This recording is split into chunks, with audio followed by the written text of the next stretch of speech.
안녕하십니까. 뉴스 플러스입니다.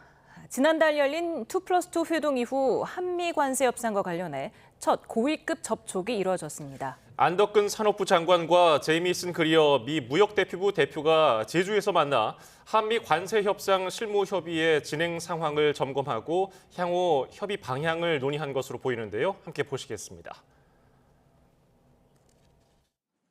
안녕하십니까. 산업부 장관 안덕근입니다.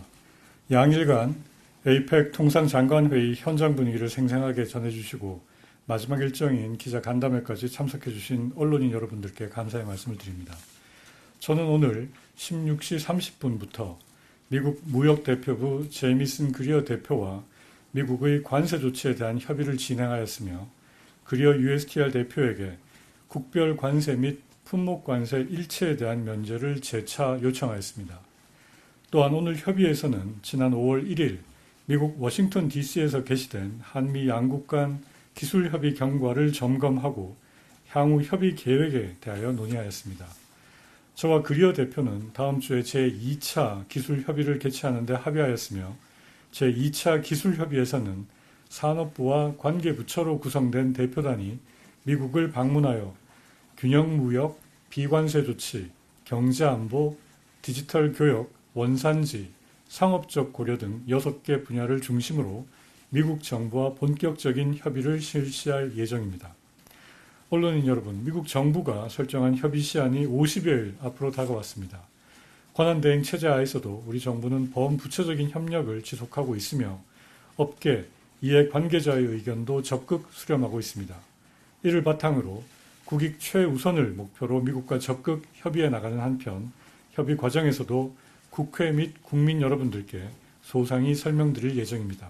이러한 과정에 언론인 여러분들의 많은 지지와 관심을 요청드립니다. 감사합니다.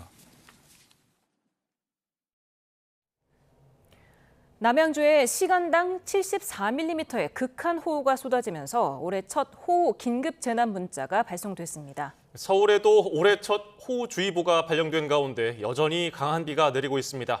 취재기자 연결합니다. 정혜윤 기자, 남양주에 올해 첫 호우 긴급 재난 문자가 발송됐지요? 네, 그렇습니다. 남양주 오남읍에는 시간당 74mm의 극한 호우가 쏟아지면서 올해 첫 호우 긴급 재난 문자가 발송됐습니다. 남양주에는 현재 호우경보가, 경기 포천에는 호우주의보가 발령 중이고 서울 전역에도 첫 호우주의보가 내려져 있습니다. 특히 대기가 불안정해지면서 특보가 확대한 수도권으로는 붉은색의 강한 비구름이 시간당 50mm 이상의 매우 강한 비를 쏟아붓고 있는데요. 퇴근길 갑작스러운 호우가 동반될 것으로 보이는 만큼 빗길 운전에 유의해 주시기 바랍니다. 특히 특보 지역과 긴급 재난 문자가 발송된 지역에서는 침수 피해에도 주의해 주시고 지하차도 등의 출입은 되도록 자제해 주시기 바랍니다. 오늘 오전부터 국지성 호우가 이어진 남부지방에도 현재 제주 산간의 호우 경보가, 그밖에 제주 남동부와 보성, 춘천 등 전남 11곳, 또 하동과 거제 등 경남 5곳에는 호우주의보가 발령 중인데요. 제주도에는 시간당 40mm 이상, 남해안에도 시간당 10에서 20mm의 강한 비가 집중되고 있습니다. 새벽부터 지금까지 제주 산간에 150mm, 남해안에도 최대 80mm 이상의 많은 비가 내린 가운데 비는 내일 새벽까지 최대 80mm가량이 더 내리다가 그칠 것으로 보입니다. 조금 전 5시 반을기에서 산림청에서 전남과 경남, 제주도에 산사태 위기경보 주의 단계를 발령한 상황입니다. 네, 비가 내리면서 더위는 한풀 꺾인 것 같은데요. 주말 날씨는 어떨까요? 네, 주말에는 점차 날이 갤 것으로 보입니다. 한낮에는 서울이 24도 정도로 초여름 더위가 예상됩니다. 다만 내일 오후부터 저녁 사이에 한반도 북쪽을 지나는 저기압의 영향으로 경기 북부와 강원도 북부 쪽으로는 5mm 미만의 비가 조금 더 내리겠습니다. 다만 일요일까지 맑은 날씨가 이어지다가 월요일에 또 한 차례 비가 내리는 등 당분간은 날씨 변화가 무척 크고 또 대기가 불안정해지면서 위험 기상이 자주 나타날 것으로 보입니다. 지금까지 과학기상부에서 YTN 정혜윤입니다. 네, 경기 남양주에 시간당 74mm의 극한 호우가 쏟아지면서 올해 첫 호우 긴급 재난 문자가 발송됐다는 소식 앞에서 전해드렸는데요. 이 남양주 지역을 중심으로 국지성 집중호우 피해가 잇따르고 있습니다. 예, 경찰은 남양주 호우 관련해서 모두 28건 신고가 들어왔다고 밝혔습니다.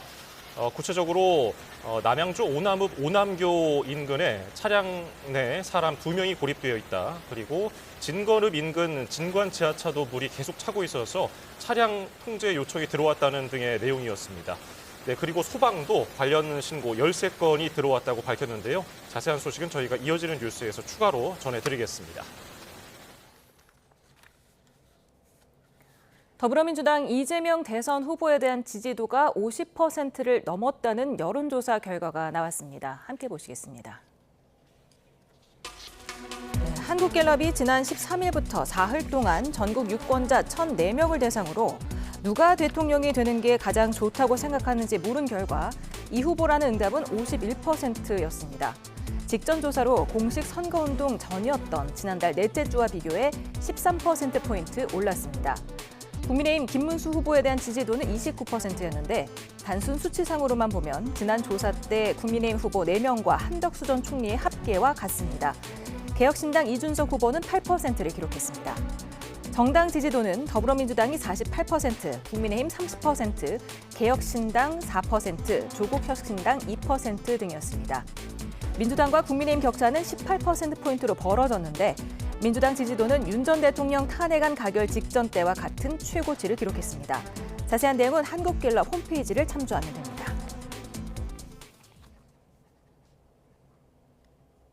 21대 대선 주요 후보자 4명의 첫 TV 토론이 모레 열립니다. 중앙선거 방송토론위원회는 모레 저녁 8시부터 2시간 동안 서울 상암동에 있는 SBS 스튜디오에서 이재명과 김문수, 이준석, 권영국 후보의 1차 토론회를 개최한다고 밝혔습니다.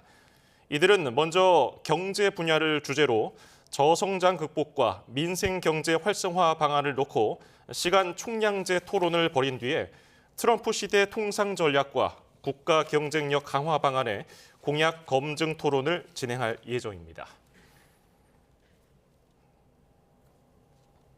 대법원 윤리감사관실이 서울중앙지법 지기현 부장판사의 술 접대 의혹을 조사하고 있다고 밝혔습니다. 향후 내란 사건 재판 진행에도 영향을 미칠지 주목됩니다. 이경국 기자입니다. 지기현 부장판사 접대 의혹 제기 이틀 만에 법관의 공직윤리에 관한 업무를 담당하는 감사부서인 대법원 윤리감사관실이 입장을 냈습니다.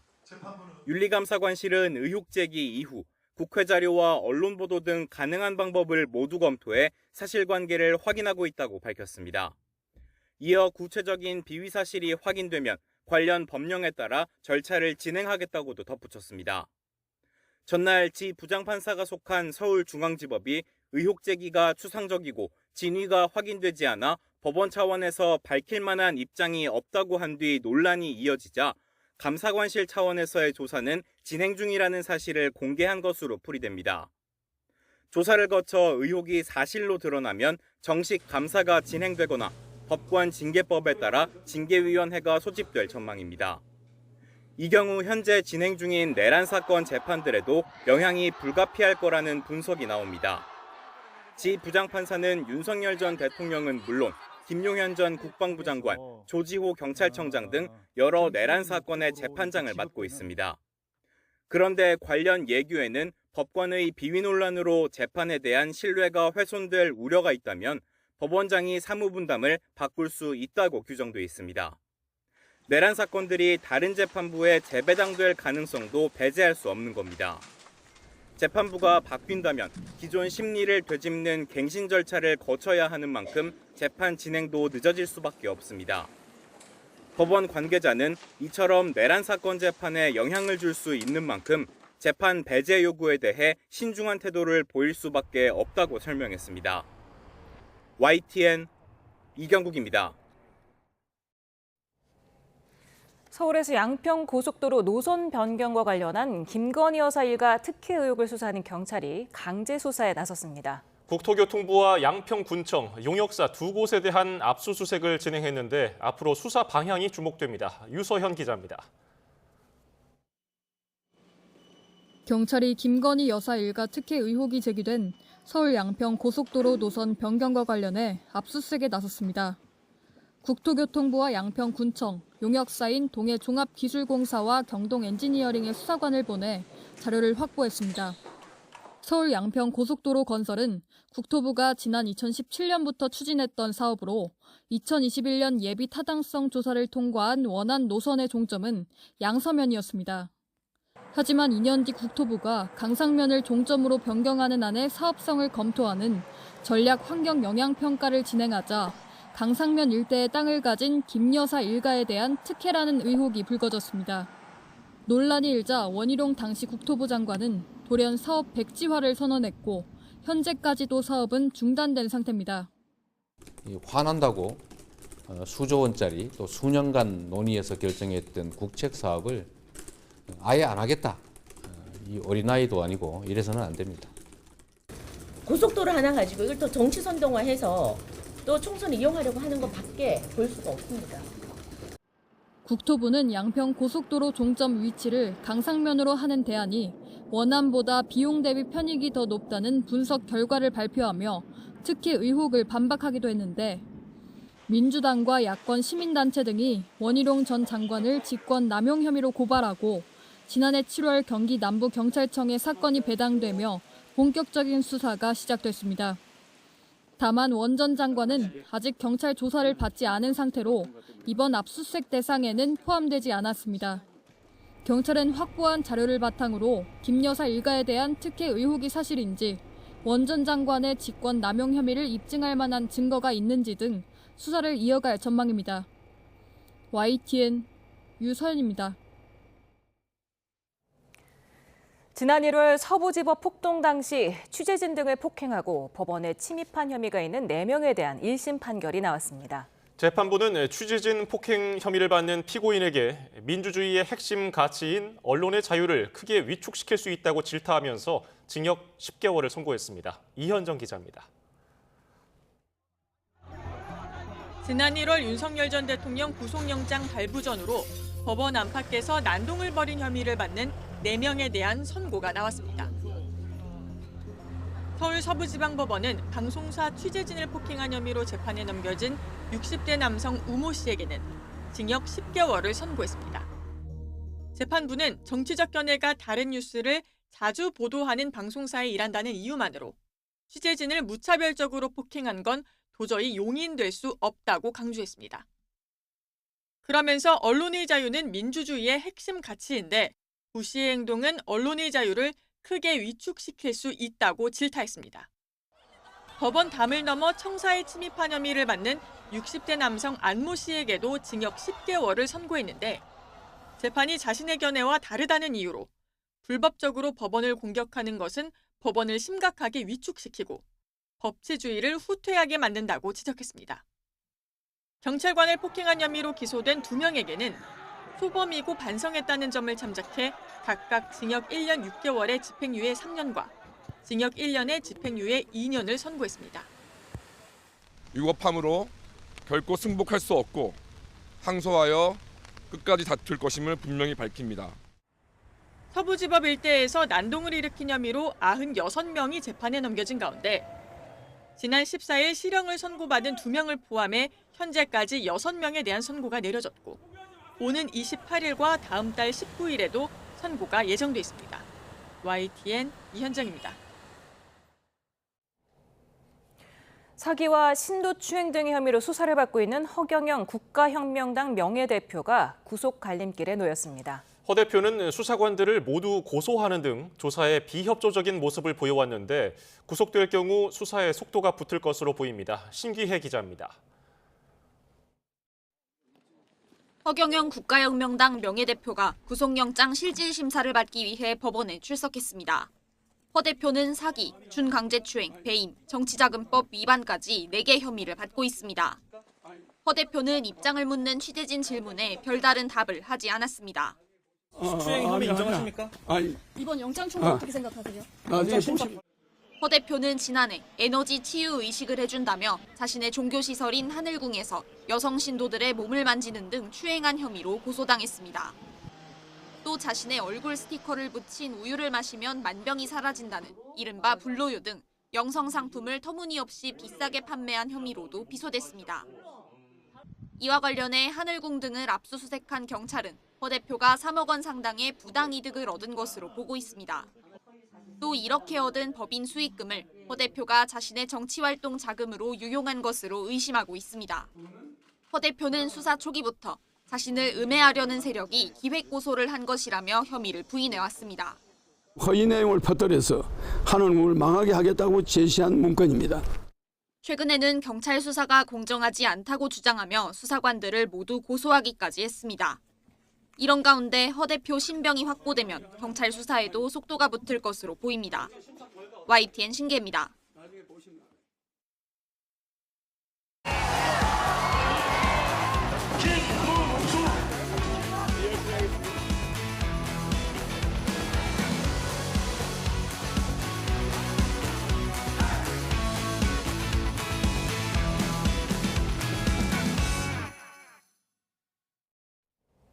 네, 대선까지 18일 남은 오늘의 전국 상황, 강성필 더불어민주당 부대변인, 이준우 국민의힘 대변인과 살펴보겠습니다. 어서 오세요. 네, 안녕하세요. 네, 지금 윤석열 전 대통령 탈당 문제가 계속해서 며칠째 뜨거운 감자로 떠오르지 않았습니까? 이게 이 이슈가 언제까지 끌고 갈 것으로 보입니까?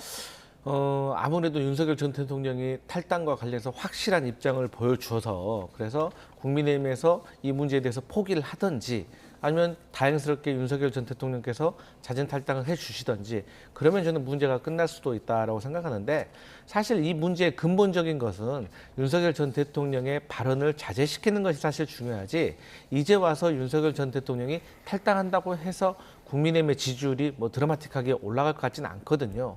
그래서 저는 답답한 점이 그냥 김문수 후보가 됐을 때 바로 이 문제를 결연하게 좀 해결했었으면 좋았을 텐데 그러지 못하고 김용태 비대위원장까지 좀 떠넘긴 듯한 모습 이런 것들이 좀 아쉽다. 그래서 이런 것을 두고 계속해서 갈등이 생기는 이 자체가 국민의힘에게 악재인 거지 실질적으로 탈당은 국민의힘의 지지율에 그렇게 큰 영향을 주지 않을 것 같다. 이런 생각합니다. 예, 이 문제가 길어지면 뭐 국민의힘에 유리하지만은 않은 것 같은데요. 그렇죠. 지금 이제 윤석열 전 대통령에 대한 이제 탈당 얘기 나온 이유가 이제 중도 확장, 외연 확장하는데 윤석열 전 대통령이 이제 현재 상황, 우리 당과의 거리가 너무 가깝기 때문에 이게 걸림돌이 된다. 이제 그런 의견이 있는 거죠. 그런데 이제 문제가 뭐냐면 이제 당 내에서도 이게 의견이 굉장히 팽팽합니다. 그러니까 어느 한쪽에서 좀 지지하는 이제 입장이 높다. 그러면 이제 지지를 한다거나 또는 이제 거리두기가 더 이제 거리두기 의견이 더 많다면 거리두기가 확실하겠는데 지금 이게 굉장히 팽팽합니다. 뭐 거의 뭐 몇 퍼센트 한 자릿수 차이밖에 안 날 정도로 팽팽하기 때문에 이것을 지금 김용태 비대위원장이 화두를 던지긴 했지만 이 상태에서 김용태 비대위원장 본인 입으로 이렇게 윤석열 전 대통령에 대해서 또 한 번 재차, 3차 이런 식으로 탈당에 대한 언급을 하게 되면은 젊은 비대위원장에서 마지못해 밀려서 쫓겨나는 스스로 탈당하더라도 마치 쫓겨난 듯한 이런 모양새가 될 수 있기 때문에 김용태 비대위원장은 딱 한 번 정도 말을 이 정도로 하고요. 지금 제가 알기로는 윤석열 전 대통령 측근에 있는 중진 의원들이 굉장히 열심히 좀 접촉을 해서 이번 주 내에 그러니까 다음 주 이제 일요일 방송 토론 있지 않습니까? 방송 토론 전에 입장을 정리하는 걸로 지금 그렇게 계획을 세우고 열심히 접촉하고 있는 걸 그렇게 알고 있습니다. 네, 김용태 신임 비대위원장이 윤 전 대통령 탈당과 관련해서 발언을 했는데 한번 듣고 계속해서 얘기 나눠보도록 하겠습니다. 오늘 중으로 또 오후 중으로 좀 연락을 취해서 말씀드릴 수 있도록 하겠습니다. 어제 말씀드렸는데 바로 연락드리는 것은 좀 적절치 않아 보여서 시간을 좀 필요하다라고 생각했습니다. 저는 이 문제는 주말까지는 매듭을 지어야 한다라고 생각을 합니다. 의지를 보여드렸습니다. 앞으로 그 문제는 시간을 가지고 저희 당이 보여드릴 테니까 저희한테 맡겨 주십시오. 네, 김용태 비대위원장 발언이 오전과 오후 분위기가 사뭇 달라진 것 같습니다. 무슨 일이 있었던 걸까요? 그러니까 이제 당내 반발이 있었겠죠. 특히나 이제 윤석열 전 대통령과 가까우신 분들이 당내도 있을 거 아니겠습니까? 그러니까 예를 들어서 김문수 후보를 지금 지근거리에서 보자고 있는 뭐 메시지 팀장, 뭐 일정 팀장, 그다음에 뭐 수행을 하시는 분들이 제가 알기로는 윤석열 전 대통령과 상당히 가까우신 분들입니다. 그렇기 때문에 이런 분들과 관련해 가지고 많은 분들이 김용태 비대위원장을 흔들어댈 수도 있는 것입니다. 근데 이제 김용태 비대위원장에게 안타까운 거는 이분이 김문수 후보로부터 비대위원장직을 제안 받았을 때 다 당연히 이런 문제가 불거질 거라고 예상을 했기 때문에 거기에 대해서는 나름대로 결연한 의지가 섰을 때 이 비대위원장직을 수락을 했었어야 되거든요. 그래서 저는 김명태 비대위원장이 이걸 수락한다고 했을 때 이 문제 하나만큼은 좀 결연하게 해결해가지고 조금 젊은 어떤 스타가 좀 탄생할까 이런 생각을 했는데 아직 김명태 그 의원이 당내에서 좀 입지가 불안해서 그러는 건지 여기에 대해서 조금 꺾인 것이 아닌가. 저는 사실 김문수 후보가 대통령 후보잖아요. 지도자잖아요.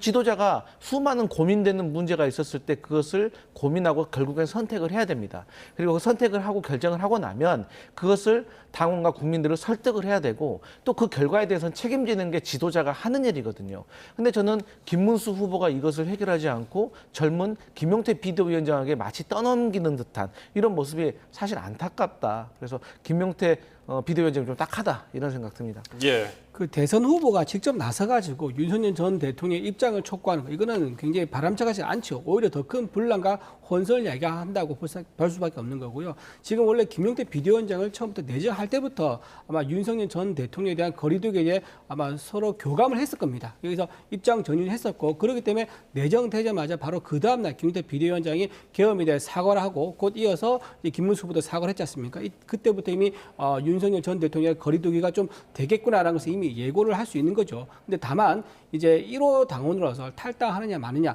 이거에 대해서는 조금 그 무게가 다른 것 같아요. 윤석열 전 대통령이 그때 김문수 후보로 확정되니까 대선의 승리를 바란다라고 했었습니다. 그리고 어제 나온 메시지가 내가 만약에 탈당함으로 인해서 대선에 승리한다면 난 탈당하겠다. 모든 것이 난 내려놓겠다. 모든 것을 내려놓겠다. 이렇게 얘기를 했단 말이에요. 그렇다 그러면 지금 윤석열 전 대통령은 모든 걸 받을 준비가 되어 있는 상황입니다. 그런데 아까 말씀드린 대로 김용태 여기서 비대위원장이 3차, 4차, 5차에 걸쳐서 계속 스스로 선택하라, 스스로 탈당하라는 식의 멘트를 내게 되면 이건 떠밀리는 스스로 탈당하더라도 떠밀리는 모습이 되기 때문에 이거는 이번 주말이라는 이제 대통령의 시간이 필요한 거다. 그래서 이번 주말 넘기지 않고 아마 결론이 날 거다. 저는 그래 봅니다. 예, 김용태 비대위원장이 윤 전 대통령과 연락 시점을 오후 중으로 밝혔기 때문에 오후 중이라고 시점을 딱 밝혔기 때문에 기자들이 물어봤겠죠. 통화했느냐. 근데 명확하게 답변을 안 한 것 같아요. 통화를 못해서 이제 명확하게 밝히지 않을 수도 있는데 통화를 해도 아직은 이제 내용을 밝힐 만한 건 아닌 수준이어서 그랬을 수도 있습니다. 그래서 저는 이제 오늘 중에 저녁에 한 번 더 통화가 한번 이루어질 거라 그래 보고요. 김문수 후보가 지금 일정은 여러 가지 대선 행보 일정을 지금 소화하고 있지 않습니까?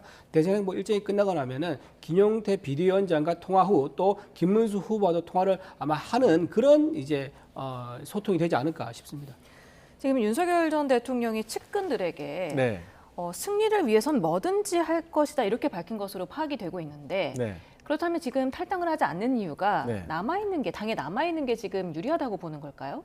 윤석열 전 대통령으로서는 사실 대통령 선거에서 본인이 도움을 주려고 하시겠죠. 그러니까 판단을 잘못하고 있는 거예요. 그러니까 본인이 탄핵 심판을 하는 과정 속에서 광화문 광장이라든가 아스팔트에서 본인을 지지하는 분들이 많이 있고 뭐 윤 어게인을 외치시는 분들까지 있기 때문에 내가 아직 보수에서 좀 지지자가 있구나, 표가 있구나라고 생각하시는 것 같은데 그건 좀 착각인 것 같다. 그리고 저는 개인적으로는 윤석열 전 대통령께서는 본인의 형사 재판 그리고 김건희 여사와 관련된 검찰의 수사 앞으로의 기소 재판까지 해서 쭉 이렇게 생각을 한다고 하면 국민의힘이라는 이 바운더리 밖을 벗어났을 때 그 파장에 대해서는 본인이 검사 출신이기 때문에 잘 아실 겁니다. 그렇기 때문에라도 윤석열 전 대통령께서는 본인이 자진 탈당은 하지 못할 거라고 생각을 해요. 그럼에도 불구하고 그런 멋있는 말을 하셨던 것은 설마 국민의힘에서 나를 탈당하고 출당 조치하겠어? 라는 어떤 마음이 있었던 것 같습니다. 그런데 저는 윤석열 전 대통령이 탈당하시더라도 국민의힘의 지지율이 올랐으면 올랐지 절대 떨어지지는 않을 것 같아요. 왜냐하면 제가 보건대 개인적이지만 윤석열 전 대통령을 지금까지 광장에서 지지하셨던 분들은 국민의힘 당원도 물론 있었겠지만 그보다 훨씬 많은 수가 저는 뭐 자유통일당의 뭐 정광훈 목사라든지 저는 이런 세력이 더 많다고 생각을 해요. 그렇기 때문에 저는 국민의힘에서는 뭐 출당하라고 이렇게 뭐 요청을 하고 부탁하는 모습을 바라는 게 아닙니다. 윤석열 전 대통령의 탈당을 함으로 인해서 지지율이 올라가는 것은 중도층을 겨냥해서 하는 거잖아요. 중도층은 통쾌하게 절연하는 모습을 보고 싶은 거지 이렇게 매달리듯 부탁하듯 그런 모습을 보고 싶은 게 아니라는 점을 저는 개인적으로 말씀드립니다. 예, 김문수 후보 측도 윤 전 대통령 측도 상대가 어떻게 하느냐에 따라서 내가 결정하겠다 이런 입장인 것 같거든요. 누가 먼저 그러니까 서로 먼저 말할까요? 이제 어떤 처분을 내려달라는 게 윤 대통령의 입장일 거라는 얘기도 있고 또는 이제 윤석열 대통령은 스스로 탈당을 결정할 것이다라는 또 얘기도 있고 이제 그런 상황인 건데 사실 이제 전체적으로 보면 대통령 우리가 뽑은 국민의힘에서 뽑은 대통령인데 국민의힘에서 대통령을 탈당시키는 거 이거는 정치적 임팩트라든가 또는 당원들의 줄 충격이라든가 어떤 메시지라든가 이런 걸 보면은 그건 굉장히 조심스러울 밖에 없는 거죠. 하지만 이제 어쨌든 윤석열 전 대통령이 탄핵에 인용이 됐고 또 내란 혐의로 형사재판을 받고 있는 상황이고 그리고 이 상황을 민주당에서는 선거에 유리한 어떤 프레임으로 지금 이용을 하려는 그런 상황인 거는 윤석열 전 대통령 분명히 알고 있을 겁니다. 그래서 아마 저는 상식적으로 생각한다 그러면 이 계엄의 어떤 프레임이라든가 또는 탄핵의 프레임에서 벗어나기 위해서는 가장 핵심인 본인이 빠져주고 좀 거리를 두는 게 국민의힘에 도움이 될 거다라는 판단을 아마 하시지 않을까 생각합니다. 그래서 뭐 서로 처분을 하든가 결정 내리기를 바라고 있다고 하지만 제가 보기에는 이번 주 내에 윤석열 전 대통령이 결단을 내리지 않을까 생각됩니다. 네. 김용태 비대위원장이 사실은 뭐 탄핵의 강을 건너야 한다 하면서 굉장히 의지를 보였었다가 오늘은 또 사실 탄핵의 강을 넘었다고 생각한다 이렇게 말을 묘하게 조금 뉘앙스를 바꾸기도 했고 윤 전 대통령 결정이 중요하지 않아 보인다고까지 얘기를 했는데 이게 무슨 의미입니까? 그러니까 이제 본인이 호기롭게 뭐 국민들이 보시기에 빨리 달라진 모습을 보여드리겠다. 그 중에 하나가 이제 윤석열 전 대통령을 탈당시키겠다 뭐 이런 것도 포함되지 않았겠습니까? 그런데 막상 해보니까 이게 쉽지 않은 거예요.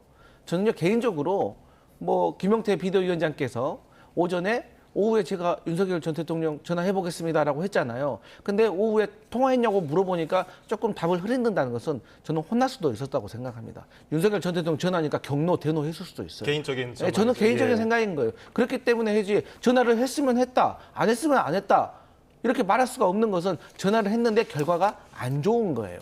그렇기 때문에 그런 것 같고 그렇기 때문에 이제 이 문제를 저는 마음속으로 절반 정도는 포기한 것이 아닌가. 그래서 차라리 덮고 넘어가는 것이 오히려 더 현명한 방법이다라고 생각을 합니다. 그런데 이제 역대 전 대통령들이 탈당을 많이 하셨습니다. 근데 언제 하셨냐? 뭐 본인 자식들에 대한 비리라든가 뭐 IMF라든가 여러 가지 정치적인 상황에서 지지율이 떨어지면 다음 대선에서 여당의 대통령 후보에게 도움을 주기 위해서 보통 몇 달 전에 다 탈당을 해 주셨어요. 그게 나름대로 그 대통령으로서 마지막 그 여당에게 해줄 수 있는 역할인데 저는 윤석열 전 대통령이 지금 대선 한복판까지도 이렇게 탈당을 해주지 않는 것이 과연 본인이 1호 당원으로서 해야 될 일인가 묻고 싶습니다. 예, 윤 전 대통령 탈당 관련해서 당내 의원들 의견이 좀 엇갈리는 부분도 있는데 이게 좀 심화될 가능성도 있습니까?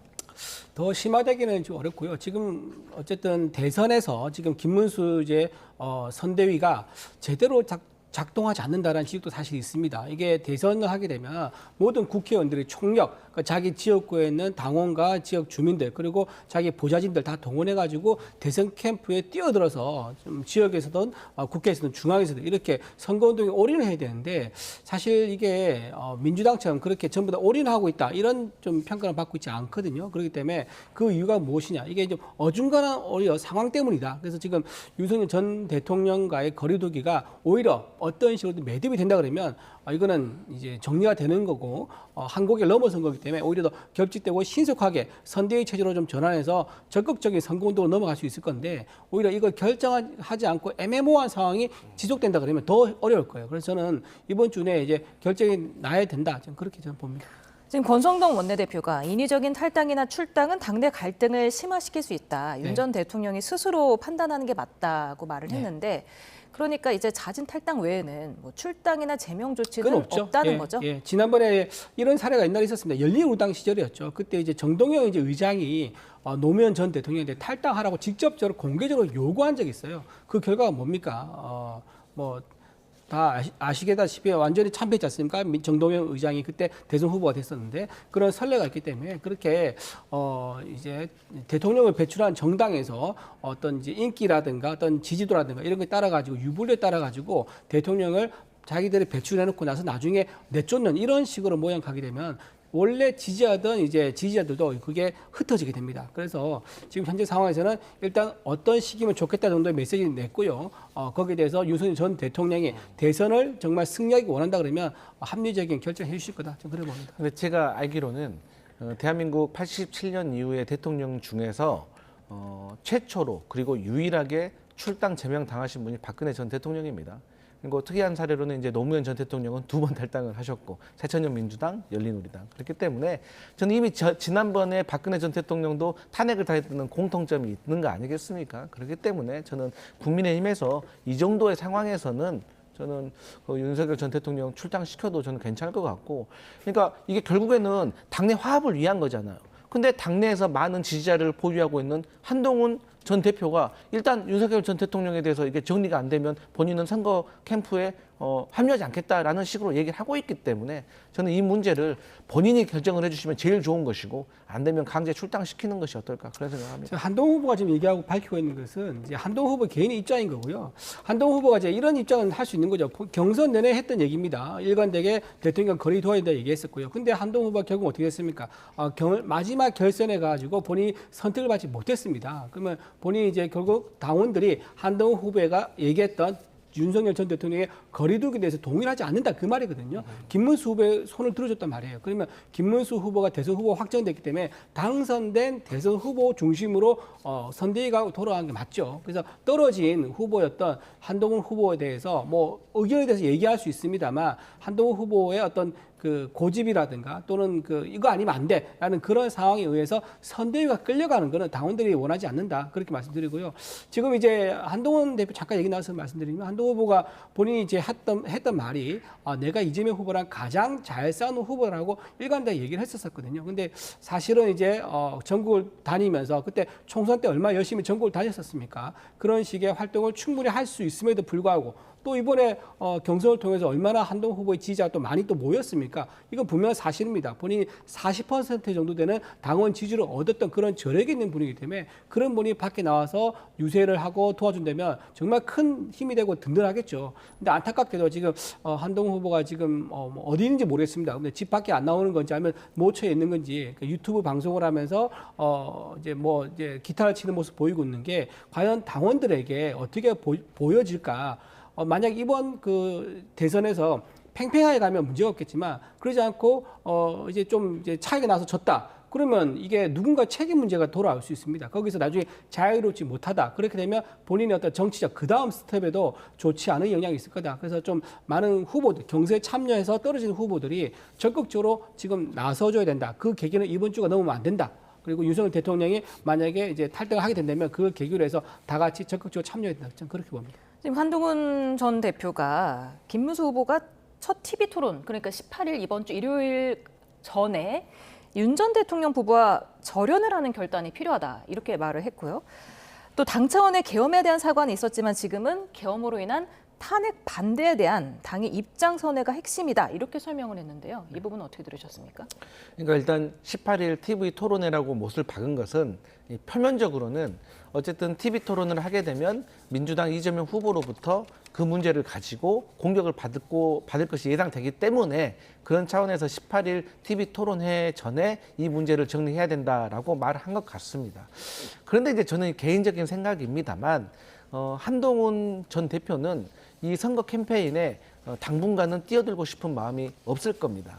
그렇기 때문에 그 증거가 뭐냐면 본인이 3가지 조건을 내세웠잖아요. 그중에 첫 번째가 계엄에 대한 잘못, 그리고 두 번째가 윤석열 전 대통령에 대한 절연, 그리고 세 번째가 그러니까 첫 번째와 두 번째는 제가 생각해도 공감이 가는데 세 번째가 김문수 후보가 단일화 약속을 해놓고 지키지 않은 것에 대한 사과. 이건 무슨 뜻이냐면 김문수 후보 당신이 한덕수 후보와 단일화하겠다는 약속을 안 했다고 하면 그 대선 후보 자리는 내 거야. 그것을 우회적으로 저는 비판하는 거라고 생각을 해요.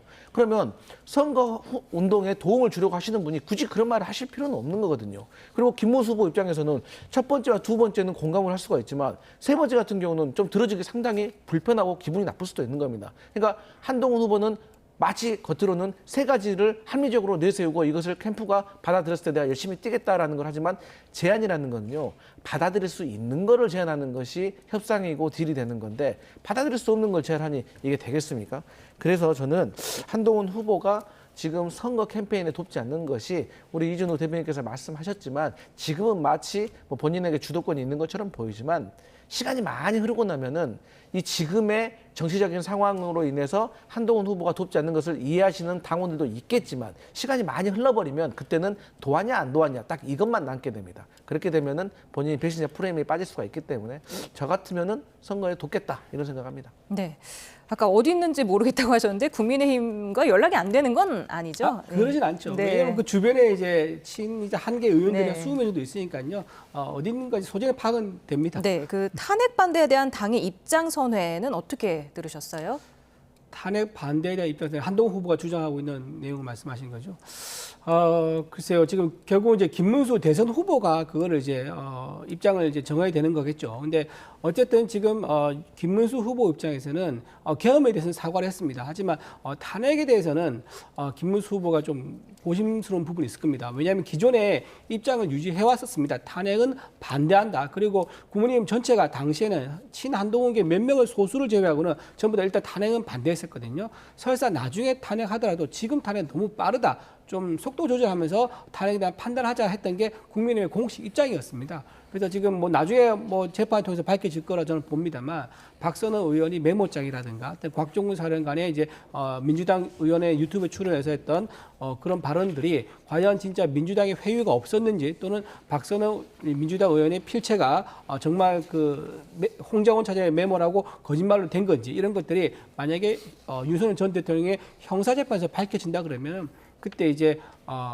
국민의힘에서 말했던 탄핵에 대한 속도 조절은 그 말이 맞구나. 만약에 그게 사실이라면 정말 민주당의 회유가 있었었고 그다음에 홍정원 차장 메모라는 게 박선원 의원의 필적이었다 그러면 그거는 그때 국민의힘이 탄핵 속도 조절이 맞았던 거겠죠. 근데 지금 어쨌든 탄핵에 대해서 입장을 이제 반대로 갑자기 돌리는 거는 그거는 좀 맞지 않아 보인다. 이거는 김문수 후보도 그렇고 당원 전체가 아마 그런 컨센서스를 가지려면 시간이 상당히 걸려야 된다고 봅니다. 예. 자, 이번에는 주요 대선 주자들 행보 살펴보겠습니다. 이재명 후보 호남 이틀째 행보를 보였는데 집토끼 잡기 전략으로 봐야겠죠? 네, 그러니까 선거의 기본 구도 그 방식이 뭐냐면 첫 번째는 집토끼를 결집을 시킨 다음에 외연을 확장하러 이제 산토끼를 사냥하러 가는 거 아니겠습니까? 그런데 이미 민주당의 많은 지지자들은 완벽하게 결집이 되어 있는 상황이기 때문에 이재명 후보로서는 마음을 놓고 안심하고 PK라든가 TK에 가서 험지에 가서 산토끼를 이렇게 표를 모으려고 하는 그런 운동을 했던 것입니다. 그런데 이제 일정 정도 그 부분을 해서 성과를 올렸기 때문에 다시 또 이제 저희의 텃밭에 와서 또 지지자들과 많은 소통을 하고 선거 운동을 하고 그다음에 또 이제 수도권도 가고 또 강원도도 가고 여러 가지 구도를 하는 것이죠. 그러니까 그런 차원인 것이고 어쨌든 간에 이재명 후보로서는 지금 영남이라든지 특히 그중에서도 PK에 상당히 공을 들이고 있습니다. 왜냐하면 저희가 TK 지역에서는 30%의 득표를 하는 게 목표지만 PK에서는 완벽하게 김문수 후보를 이겨야 되는 것입니다. 그게 뭐하고 연결이 있냐면 50% 이상의 득표를 하는데 이게 필수 조건이기 때문인 겁니다. 지금까지 역대 대통령 선거에서 박근혜 전 대통령이 51%로 최고 득점을 했었습니다. 그런데 이번 선거는 내란 종식을 시작으로 국민 통합을 이루어야 되는 선거이기 때문에 전국에서 그리고 그 민주당으로서는 험지라고 불리는 TK와 PK에서 많은 득점을 얻어야지 그 동력을 가지고 국민 통합을 이뤄낼 수 있기 때문에 이재명 후보로서는 이번엔 또 호남에 와서 선거운동을 하지만 또 계속해서 부울경, 그다음에 대구 경북을 공략으로 나설 것이다 이런 말씀 드립니다. 네, 이재명 후보 오늘 전북 익산 유세 현장에서 국민의힘을 탈당한 이후에 무소속이 된 김상욱 의원을 유세 현장으로 이제 불러 올렸는데요.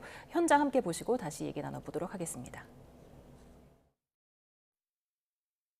가짜 보수 정당 안에서 진짜 보수 활동해 보려고 노력하다가 사실상 쫓겨난 김상욱 의원 어디 있어요?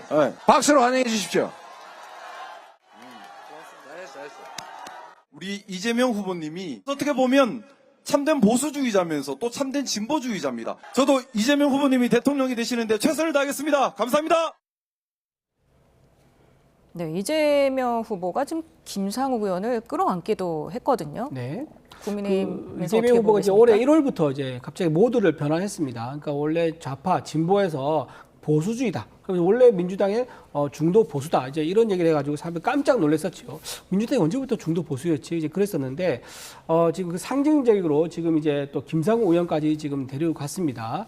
김상우 의원은 이제 본인이 스스로 좀 국민의힘과 결이 처음부터 맞지 않았던 것 같아요. 왜냐하면 예전에 이제 김상우 의원이 이제 그 울산에서 시장 선거 있을 때 그때 당시에 민주당 이제 캠프에 가서 또 도와줬었다 그러더라고요. 그랬었는데 이번에 이제 국민의힘에 입당을 해서 국회의원 됐습니다. 이제 그때 당 대표가 한동훈 대표였었지요. 이제 물론 이제 공천 과정에서 우리가 걸러내지 못했던 것 또는 이제 검증을 잘 못했던 것 그건 국민의힘이 책임이라고 할 수 있을 겁니다.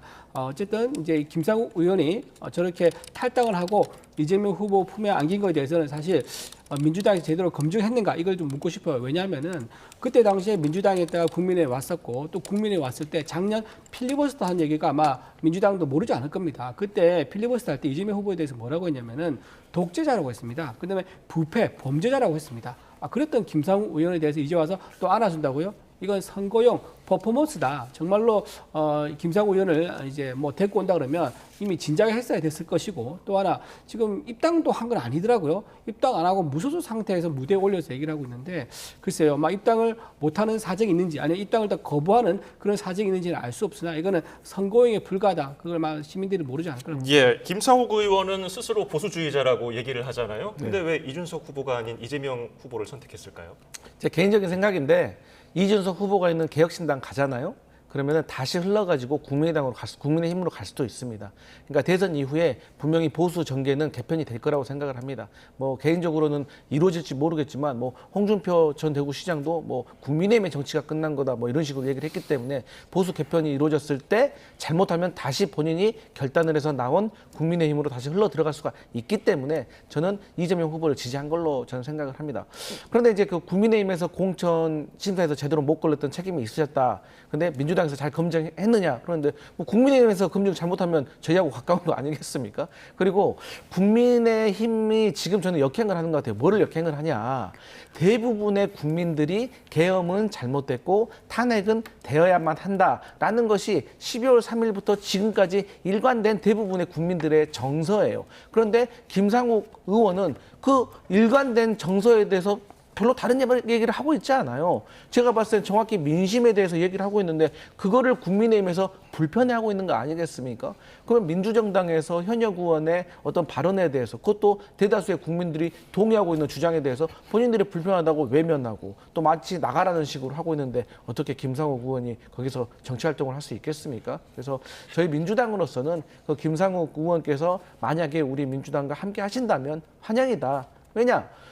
저희 민주당으로서는 김상욱 의원이 현역인 지역구가 저희로서 좀 험지입니다. 그렇기 때문에 저희 험지에서도 민주당의 어떤 그 새가 활력이 불어넣을 수 있기 때문에 저희는 김상욱 의원이 민주당에 들어와서 같이 정치를 했으면 좋겠다 이런 생각합니다. 네. 그 방금 이제 말씀하신 것 중에서 이제 대부분의 국민들이 탄핵에 찬성했다, 계엄에 대해 반대했다, 뭐 이렇게 말씀을 하셨는데 이제 그거는 그 당시에 여론조사를 보면 굉장히 팽팽했었죠. 그리고 심지어는 오히려 국민의힘의 정당 지지율이 더 높을 때도 있었습니다. 그런데 어떻게 됐느냐면 결국 탄핵 소추안이 헌재에서 인용되면서 그 결과는 대부분의 국민이 수용을 했어요. 그러니까 승복을 한 거죠. 그러니까 우리나라의 민주주의 회복력을 보여준 거는 맞습니다만 그거를 이제 굉장히 빨리 수용하고 승복했다는 것에 대해서 그걸 모든 국민 탄핵을 찬성 아니냐 이렇게 왜곡한 것은 좀 팩트에 맞지 않다 말씀드립니다. 네, 대부분은 좀 그렇고 하지만 이제 이건 사실입니다. 단 한 번도 탄핵이 되어야 된다라는 그 여론이 탄핵을 반대한다는 여론보다 진 적은 없는 것 같다. 근데 대부분이란 말은 좀 다를 수도 있겠네요.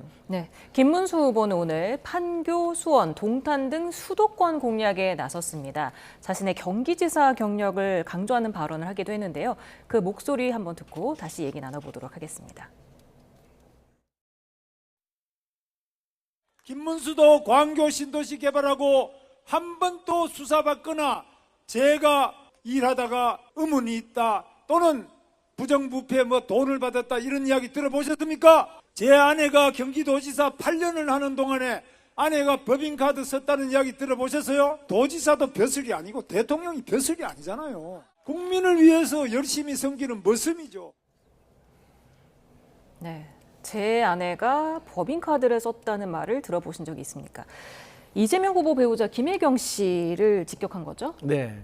근데 이제 김문수 후보께서 김혜경 여사의 법화 문제를 거론하시는 게 마치 본인에게 선거에 도움이 될 거라고 생각을 하는데 저는 좀 착각이라고 생각합니다. 대한민국 국민들이 많은 분들이 알 겁니다. 김혜경 여사가 법화를 얼마를 썼는지 10만 4천 원 본인 밥값 포함해서입니다. 그래가지고 이걸 가지고 재판을 받았고요. 재판받기 전에 수사받고 압수수색 당하고 다 할 거 했습니다. 그래서 재판받아서 또 거기에 대해서 법적 책임을 지면 되는 것입니다. 그런데 이와 반면에 윤석열 전 대통령의 배우자였던 김건희 여사 어땠습니까? 주가 조작 관련해가지고 혐의가 있었는데 모친과 함께 벌어들였다는 돈이 23억이라는 그런 혐의가 있습니다.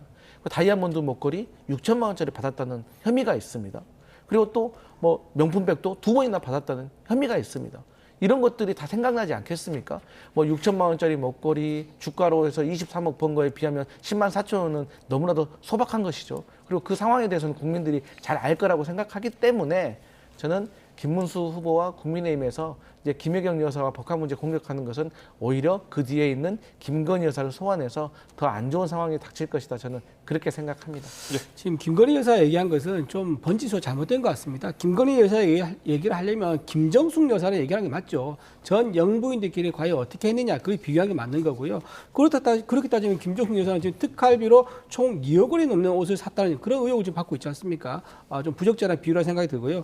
지금 이제 김혜경 여사와 지금 설란영 여사가 저는 개인적으로요 배우자들끼리 토론을 한번 열었으면 좋겠다 생각됩니다.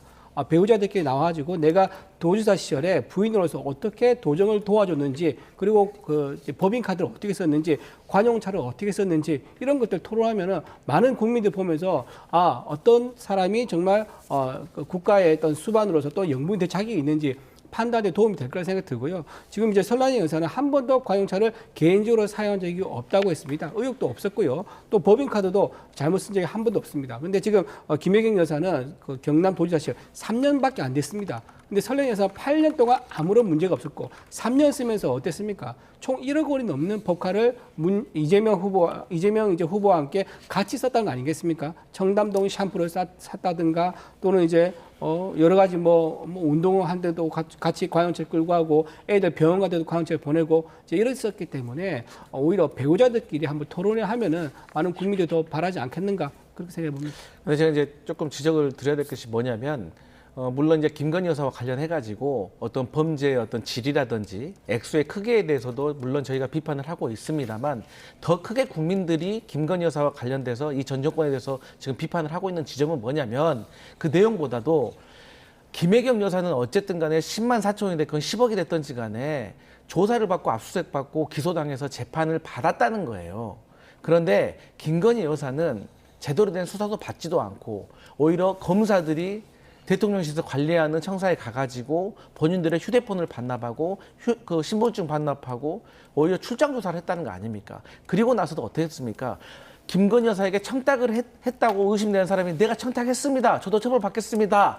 라고 말을 해도 불기소 처분을 해버려요. 이러한 법에 대한 평등성에 대해서 국민들이 더 분노하는 것이지 그 내용과 있어서는 같은 어떤 범죄에 속하는 것이다. 그런 말씀을 드립니다. 제가 이제 김건희 여사 할 때는 김정숙 여사랑 함께 비유한 게 맞다고 말씀드렸지 않습니까? 김정숙 여사는 2억 원이 넘는 돈으로 옷을 샀다 의혹을 받고 있는 거고요. 또 관본권, 특활비를 통해서 자기 자녀에게 매월 몇백만 원씩 보냈었다 의혹도 받고 있습니다. 그리고 보석에 대해서도 여러 가지 의혹이 있는 거고요. 그리고 김정숙 여사하고 김건희 여사 비교를 해야죠. 그리고 김정숙 여사, 김건희 여사 두 분 다 똑같이 본인들 핸드폰을 압수수색 받은 적이 없습니다. 똑같이 형평성에 맞게 둘 다 전 연구에 대한 조사를 진행 중이다. 그렇게 말씀드립니다. 네, 지금 김재원, 김문수 후보 비서실장이 TK 지지율이 부진한 게 뼈아프다. TK에서 80% 득표를 못하면 난관에 봉착한다고 말을 했는데 이 부분은 어떻게 보셨습니까? 그렇죠. 지금 TK 지지율이 저희도 좀 의아한 게 이재명 후보가 고향이긴 합니다. 고향이다 보니까 안동이 고향이니까 아무래도 TK에서 조금 지지율이 나올 만한데 지난번 대선에서 고향임에도 불구하고 이재명 후보가 얻었던 득표율이 21% 정도 됩니다. 그 정도밖에 안 됐었는데 이번에는 여론조사 현재 지지율로는 30.1%가 나오더라고요. 그러면 상당히 지지율이 그 사이 10%포인트 올랐다는 건데 지금 TK 정도 90% 정도의 압도적인 지지율 나오지 않는다 그러면은 여기서 지금 결과는 상당히 안 좋은 신호인 거죠. 보수의 텃밭에서 압도적인 90% 지지율이 안 나온다. 그러면은 중원인 충청도라든가 수도권에서는 더 안 좋은 신호를 해석될 수 있는 거거든요. 그래서 최소한 집도 긴 텃밭의 정도는 압도적인 지지율 나가야지 그 다음 지지율에서 경쟁을 할 만하다는 생각이 들고요. 또 하나 TK가 중요한 이유가 뭐냐면 TK가 인구가 많습니다. 호남 지역은 전체 다 하면 한 500만 정도 되고요. TK는 전부 다 하면 한 1,200만 정도 됩니다. 그렇기 때문에 여기서 압도적인 비율이 문제가 아니라 압도적인 투표 수가 나와야 됩니다. 그렇기 때문에 TK에서 이번 승패의 가장 중요한 최소한 기본값이 나와야 된다. 그렇게 봅니다. 예. 이준석 후보 얘기도 짧게 해보죠. 지금 충청권에서 유세를 하고 있는데 이번에 모레 TV 토론에서 이재명 후보의 포퓰리즘에 대해 지적할 거라고 예고를 했는데 어떤 전략이 나올 거라고 보세요? 뭐 포퓰리즘이라고 뭐 이준석 후보로서는 공격할 수 있겠죠. 왜냐하면 3등 후보이기 때문에 어쨌든 1등 후보에게 흠집을 내야지 그 떨어진 표가 본인에게 흡수될 수도 있다는 기대가 있는 거 아니겠습니까? 그런데 아시겠지만 이재명 후보가 지금까지 주장하고 있는 공약이라든가 내용이라든가 이런 것들은 하루아침에 갑자기 나온 게 아닙니다. 그리고 몇 년 동안 이게 있었던 일이기 때문에 그리고 또 본인이 성남시청이라든지 아니면 경기도지사를 하면서 나름대로 다 검증이 된 것이고 다만 저희가 진영이 달라서 경제적인 철학이 다르기 때문에 서로가 비난을 하는 거라고 생각을 합니다. 그래서 일단 저는 저희 민주당으로서는 이것이 뭐 오늘 뭐 이틀 새 나온 얘기가 아니라서 저희 나름대로의 어떤 객관적인 근거와 성과가 있기 때문에 거기에 따라서 충실하게 설명드리면 될 것이다 이런 생각합니다. 네, 지금 하와이에 머물고 있는 홍준표 전 대구시장이 계속해서 SNS에 글을 올리고 있지 않습니까?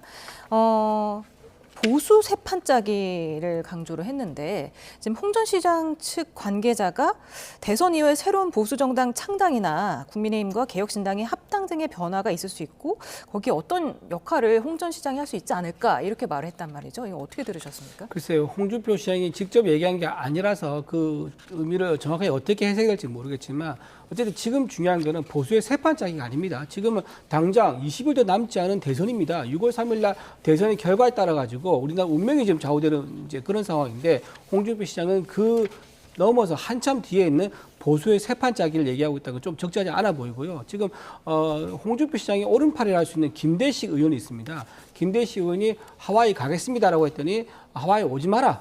이제 이렇게 얘기를 지금 하고 있는 상황입니다. 제가 가겠습니다. 하와이. 오지 마라 하와이. 지금 이러고 있는 상황 자체를 우파에서 본다 그러면 어떻게 보겠습니까? 우리가 삼고초려해서 모셔와야 되는 상황인데 저는 이제 미국에 처음에 본 이제 영토에 가지 않고 하와이에 있다는 것 자체부터가 저는 홍준표 시장이 정말 미국에 가서 머물고 싶었다면 아마 워싱턴 DC에 갔을 거예요. 근데 하와이에 갔다면 무슨 말이냐면 여차하면 돌아올 수 있는 그런 여지를 남겨두기 위해서 하와이에 갔다고 생각합니다. 그래서 지금 빨리 저는 김대식 의원이 18일 날 일요일에 간다 그러는데요. 저는 지금이라도 비행기 끊어서 좌석이 없으면 비행기 바퀴에 매달려서라도 아니 바퀴가 없으면 샘소나이트 안에 들어가서라도 가방에 들어서라도 저는 하와이 오늘 저희 가셔야 된다. 저는 그렇게 봅니다. 꼭 모셔와서 우리 빅텐트에 힘을 합쳐주는 그런 기회가 되면 좋겠습니다. 알겠습니다. 오늘 말씀 여기서 줄이죠. 강성필 민주당 부대변인, 이준우 국민의힘 대변인이었습니다. 고맙습니다. 감사합니다.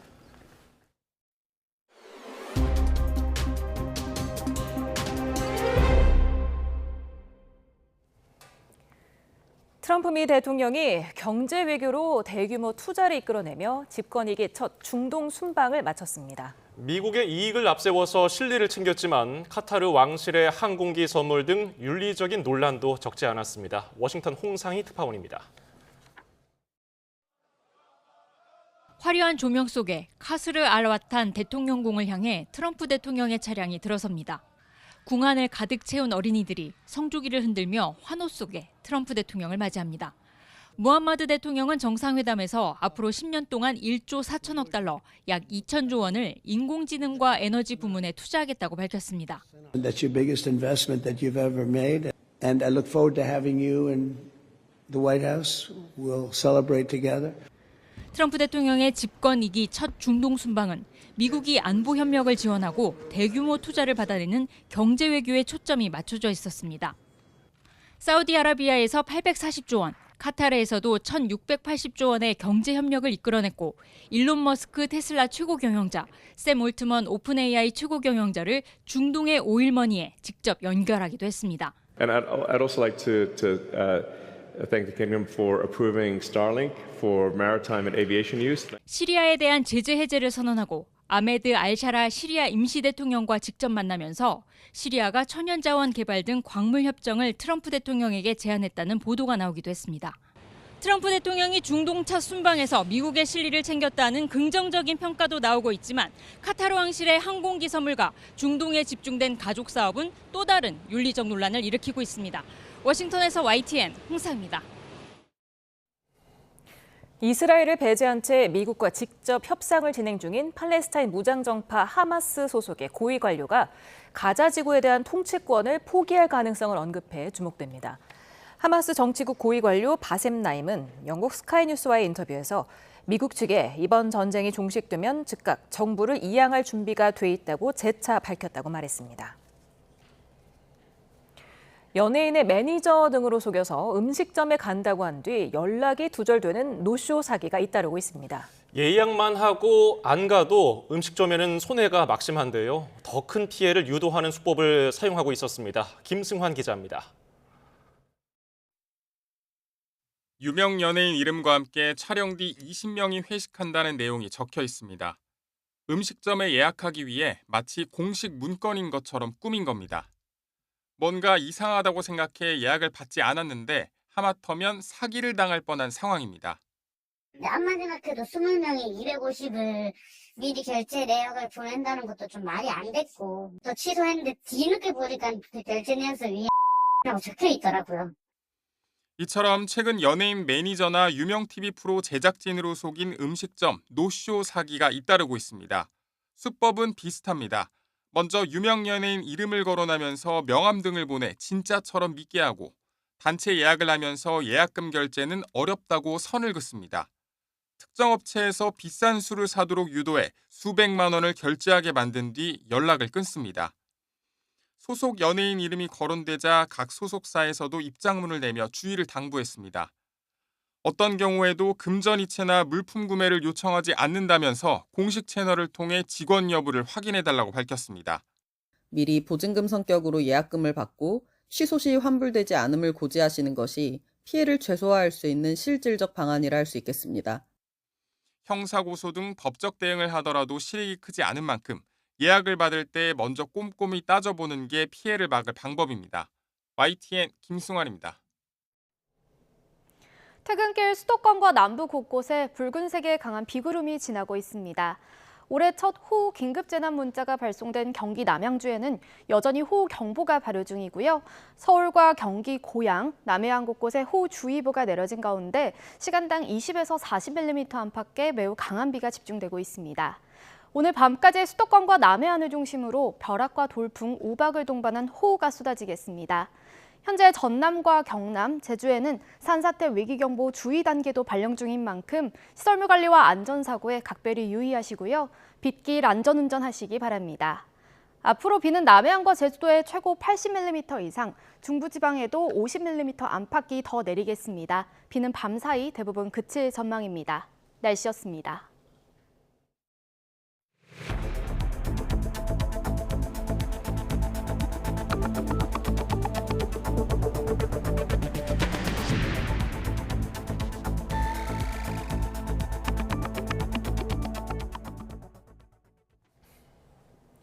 네, 안덕근 산업부 장관과 제이미슨 그리어 및 무역대표부의 회동 결과가 발표됐습니다. 네, 두 통상수장은 다음 주 미국에서 다시 만나 6개 분야를 중심으로 2차 기술 협의에 나서기로 했습니다.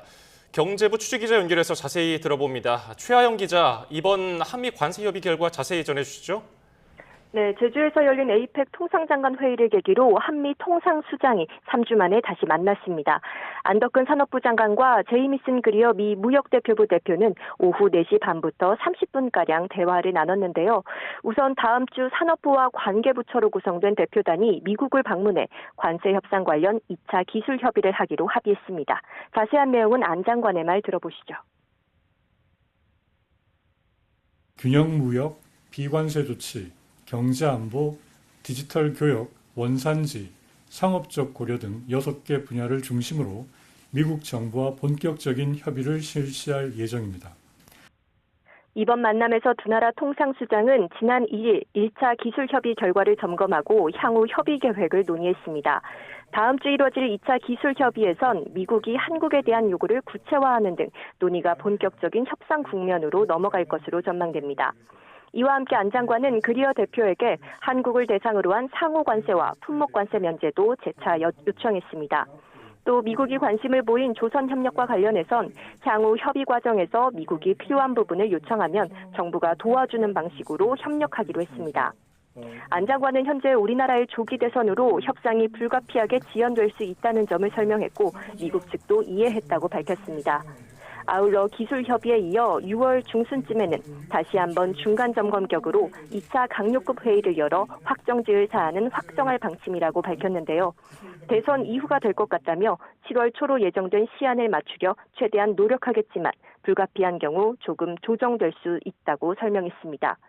한미 정부는 지난달 2+2 고위급 통상협의에서 관세 폐지를 목표로 오는 7월 8일까지 포괄적 합의를 도출하기로 뜻을 모았고 현재 논의를 이어가고 있습니다. 지금까지 경제부에서 YTN 최하영입니다. 호우경보가 내려진 경기 남양주와 호우주의보가 내려진 서울 북부 권역 등 수도권을 중심으로 폭우가 쏟아지고 있습니다. 흙탕물에 잠긴 차도는 마치 계곡처럼 변했고 차도가 꺼지면서 차량이 고꾸라지는 등 YTN으로 시청자 제보가 잇따르고 있습니다. 사회부 연결합니다. 정현우 기자, 우선 YTN에 들어온 침수 관련 제보 영상들 보여주시죠.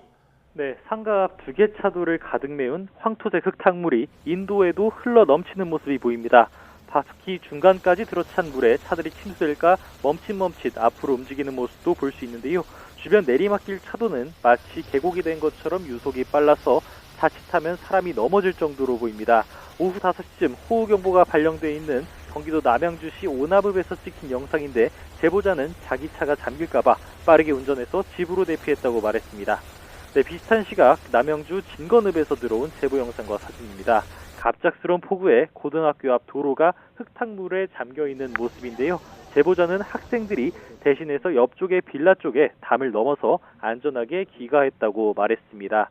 네, 이번엔 차도가 꺼지면서 흰색 차 한 대가 앞으로 고꾸라져 있는 모습입니다. 오후 5시 40분쯤 서울 양천구에서 찍힌 사진입니다. 하수관 공사를 하면서 임시로 흙을 메워놨는데 갑작스런 폭우에 토사가 쓸려 나간 겁니다. 제보자는 지나가던 차가 빠져인 것으로 보인다고 설명했는데 소방은 인명피해가 없는 것으로 파악됐다고 밝혔습니다.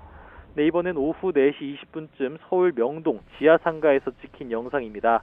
천장에서 빗물이 떨어지는지 작업자들이 살펴보고 있고 바닥도 흥건해져 있습니다. 제보자는 바깥에 있다가 비를 피하려고 상가로 뛰어들어왔다가 이렇게 천장이 새는 모습을 목격했다고 당시 상황을 설명했습니다. 네, 비슷한 시각 근처 청계천에서 상류에 있던 물건들이 둥둥 떠서 하류로 떠내려가는 모습이 보입니다. 산책로 일부도 물에 잠긴 상태입니다. 네, 이런 영상을 찍은 제보자는 위쪽에 있던 의자들이 빗물 때문에 상류에서 쓸려 내려온 것 같다고 말했습니다. 네, 현재까지 호우로 생긴 피해나 도로 통제 상황도 전해주시죠. 네, 호우경보가 내려진 남양주시와 호우주의보가 발령된 고양 등 경기 북부 쪽 상황부터 설명하겠습니다. 우선 오늘 오후 3시부터 2시간가량 경기 북부에서 들어온 호우 관련 소방 신고는 13건으로 파악됐습니다. 도로가 침수되거나 하수구가 역류하면서 시민들의 신고가 잇따른 겁니다. 다만 소방은 인명피해는 아직 확인되지 않았다고 밝혔는데요. 소방에는 고립신고가 접수된 상황입니다. 오후 4시 반쯤 경기 남양주시 오남읍 오남교 인근에서 차량 안에 사람이 2명 고립됐다는 신고가 들어온 겁니다. 탑승자들은 모두 차량에서 스스로 빠져나온 것으로 확인됐습니다. 서울도 북부 지역을 중심으로 비가 내리고 있는데 호우로 들어온 소방 인명피해 신고는 없는 것으로 파악됐습니다. 다만 기습폭우가 내리면서 서울 도림천과 안양천 출입 등이 통제된 상황이라 진입을 삼가야겠습니다. 계속해서 호우 상황 속보로 전해드리겠습니다. 지금까지 사회부에서 YTN 정현우입니다. 더불어민주당 이재명 대선 후보는 이틀째 호남 지역을 돌며 텃밭 다지기에 집중했습니다. 국민의힘을 탈당한 무소속 김상욱 의원은 이 후보 유세차에 올라서 이 후보를 당선시키기 위해 최선을 다하겠다고 말했습니다. 홍민기 기자입니다. 전남에 이어 전북 지역 곳곳을 돌며 이틀째 호남 표심 공략에 나선 이재명 후보.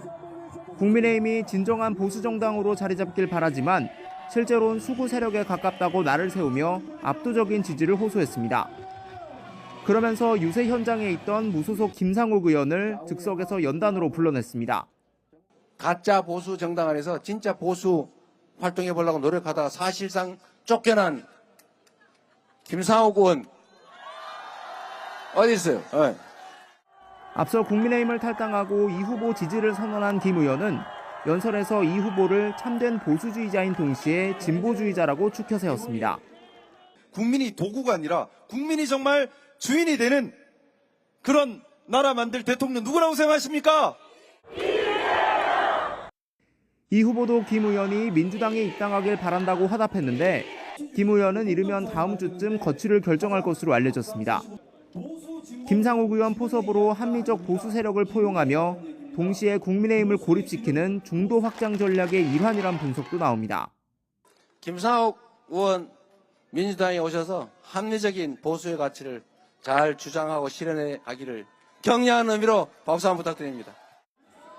이 후보는 전북이 동학농민혁명의 발상지인 점을 언급하며 모든 사람이 주권자로 공평하게 대우받는 민주공화국을 만들어야 한다고 강조했습니다. 서남해안 일대의 태양광 발전 등 재생에너지 산업을 집중적으로 키우겠다고 약속하고 국악인들과 만나 문화산업 국가 지원도 공약했습니다. 이 후보는 이번 주말 호남 지역에서 유세를 이어간 뒤 5.18 광주 민주화운동 기념식에 참석할 예정입니다. YTN 홍민기입니다. 국민의힘 김문수 후보는 경기 충청을 숨가쁘게 돌며 중원 표심 공략에 나섰습니다. 수도권 광역교통망 확충을 비롯해서 행정수도 세종 이전 등 지역 맞춤형 공약도 쏟아냈는데 동시에 청렴함을 자신의 무기로 거듭 내세우기도 했습니다. 박정현 기자입니다. 이틀 연속 수도권에서 유세를 이어간 김문수 후보, 출근길 인사로 하루 일정을 시작했습니다. 장소는 경기 성남 판교역, 김 후보가 경기지사 시절 업적으로 내세워온 테크노밸리가 위치한 곳입니다.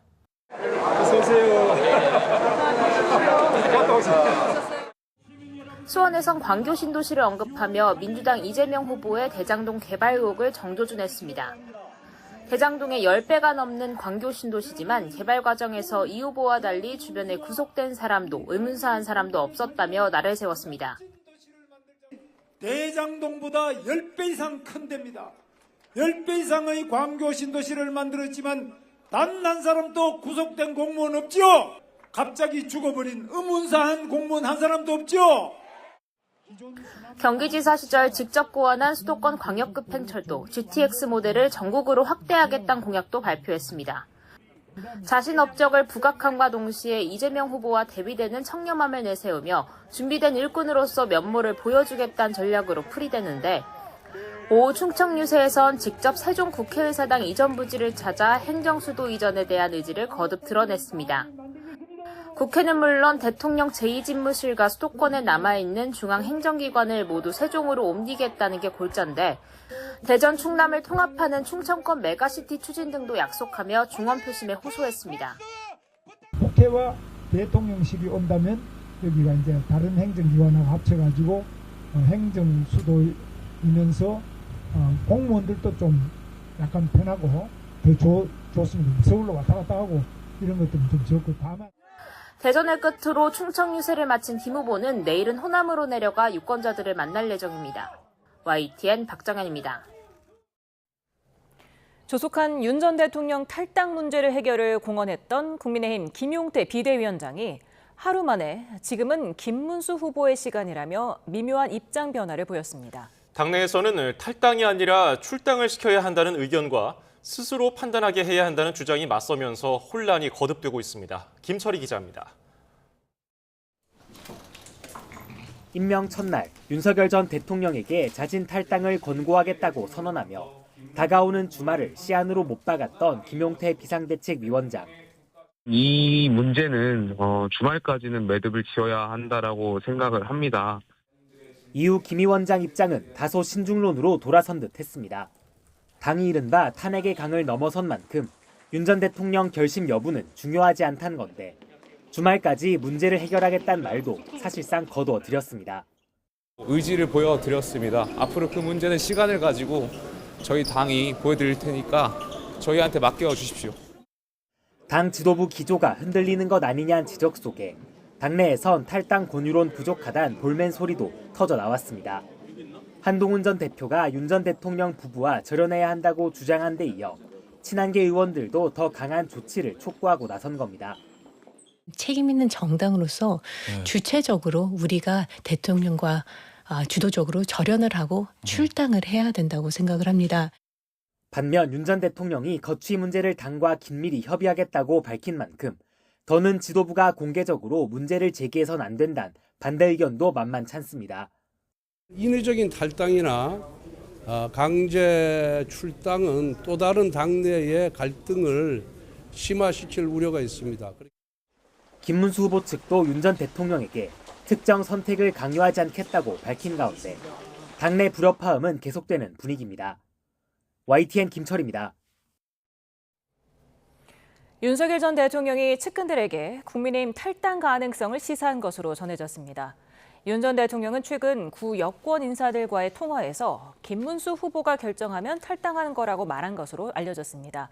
또 승리를 위해서는 뭐든지 할 것이라고 밝힌 것으로 파악됐습니다. 윤 전 대통령은 어젯밤부터 오늘 오전까지 일부 국민의힘 의원들에게도 자진 탈당 가능성을 시사한 것으로 취재됐습니다. 이에 대해서 국민의힘 김문수 대선 후보 측은 윤석열 전 대통령 탈당 문제가 대선 전국에서 필요 이상의 이슈로 다뤄지는 것 같아 안타깝다고 말했습니다. 신동욱 수석 대변인은 기자들을 만나 전직 대통령은 사저로 돌아가 특별한 정치 활동을 하고 있지도 않다며 이같이 밝혔습니다. 이어서 김 후보는 탈당 문제는 윤 전 대통령이 판단할 문제라는 입장이라고 강조했습니다.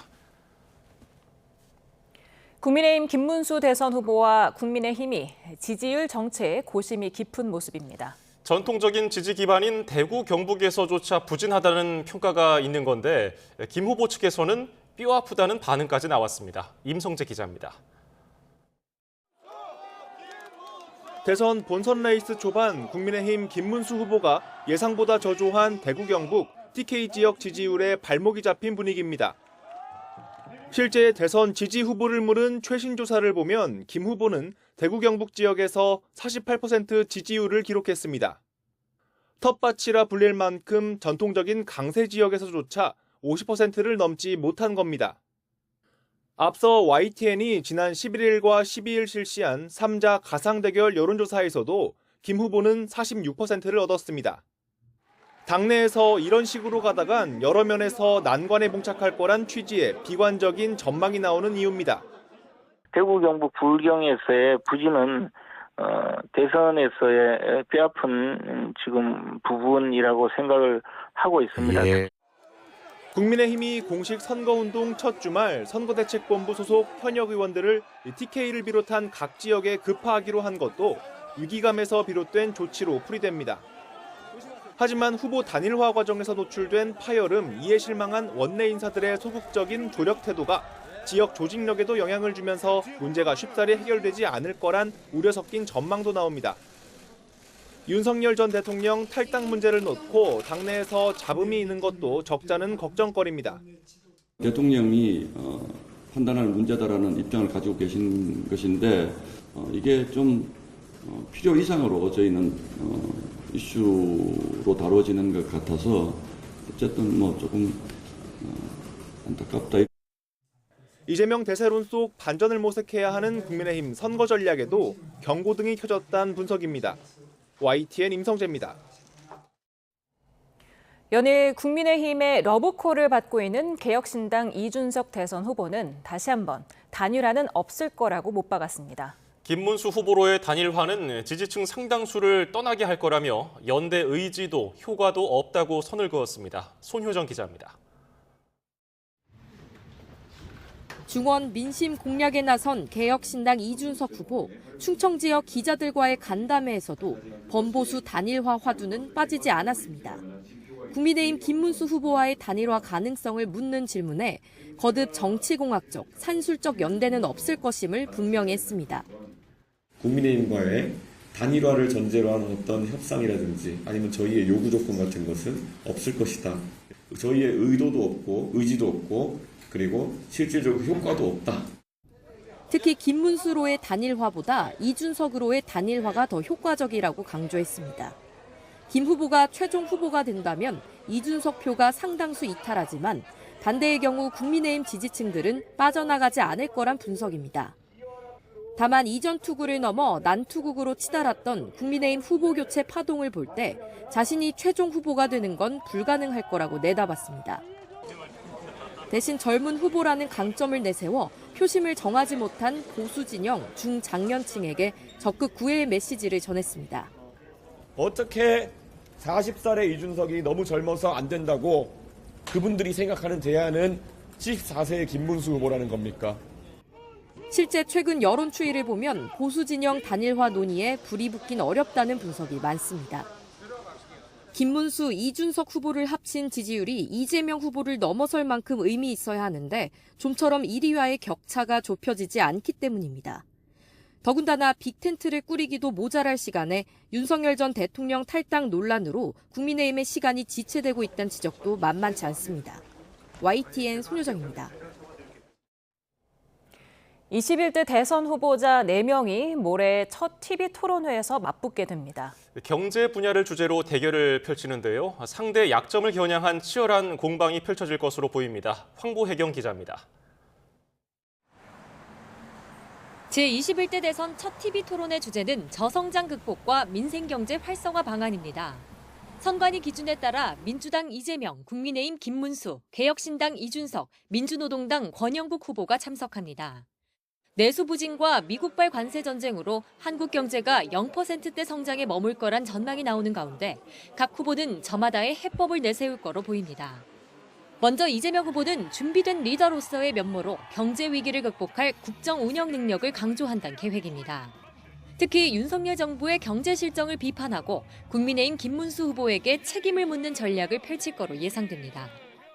경제 폭망 정당, 고용 파탄부 장관 김문수의 실정이 여실히 드러났다고 하겠습니다. 그에 반해 이재명 후보는 준비된 후보, 국민 후보. 반면 국민의힘 김문수 후보는 이 후보 경제 공약 비판과 동시에 이 후보를 둘러싼 각종 논란을 부각하는 데 집중할 전망입니다. 경기지사와 고용노동부 장관을 역임했던 자신이야말로 진짜 경제 대통령임을 강조한다는 전략입니다. 이재명 후보가 당에서 지금 낸 공약과 그동안 본인이 한 얘기가 앞뒤가 안 맞는 얘기가 굉장히 많아서 이재명의 가짜 일꾼 대 김문수의 진짜 일꾼론. 개혁신당 이준석 후보는 이번 토론을 지지율 반전의 기회로 삼기 위한 전략 마련에 고심을 거듭하고 있습니다. 이재명 후보의 어떤 경제에 대한 굉장히 포퓰리즘적인 접근을 지적하려고 합니다. 세제 정책이나 규제를 조정해가지고 기업의 활동을 지원해야 되는 것이지. 민주노동당 권영국 후보는 노동 문제와 불평등 해소 등 진보 진영의 핵심 의제를 전면에 내세운다는 방침입니다. YTN 황보혜경입니다. 충북 청주 흥덕경찰서는 어젯밤 10시 20분쯤 청주시 가경동 인도에 설치된 21대 대통령 선거 벽보가 훼손됐다는 신고를 받고 수사에 나섰습니다. 경찰은 이재명 후보와 김문수 후보의 얼굴 부분이 훼손된 것으로 파악하고 인근 CCTV를 확인하는 등 용의자를 추적하고 있다고 설명했습니다. 인천 미추홀경찰서는 지난 13일 밤 11시 40분쯤 인천 숭이동에 걸린 개혁신당 이준석 대선 후보의 현수막에 불을 붙인 혐의로 10대 A군을 검거했습니다. 경찰은 A군이 라이터로 불을 붙인 것으로 보고 조사를 마치는 대로 검찰로 송치할 방침입니다. 대통령 선거를 앞두고 부산에서 선거 사무원이 폭행당하거나 선거 현수막과 벽보가 훼손되는 일이 잇따라 경찰이 수사에 나섰습니다. 오늘 오전 부산 만덕동에서 민주당 선거 사무원을 폭행한 혐의 등으로 70대 남성이 체포됐고 학장동 등 3개 지역에서는 선거 벽보와 현수막을 훼손한 피의자들을 경찰이 붙잡아 조사하고 있습니다.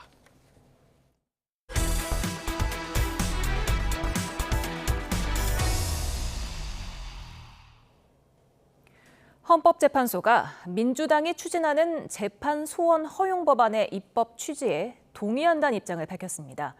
이 법이 통과될 경우 사실상 사심제로 사법체계가 바뀌는 건데요. 최종심을 맡은 대법원은 민감한 반응입니다. 신지원 기자가 보도합니다. 현행법상 공권력으로 인해 기본권을 침해받은 자는 누구나 법원의 재판을 제외하고는 헌법소원 심판을 청구할 수 있습니다.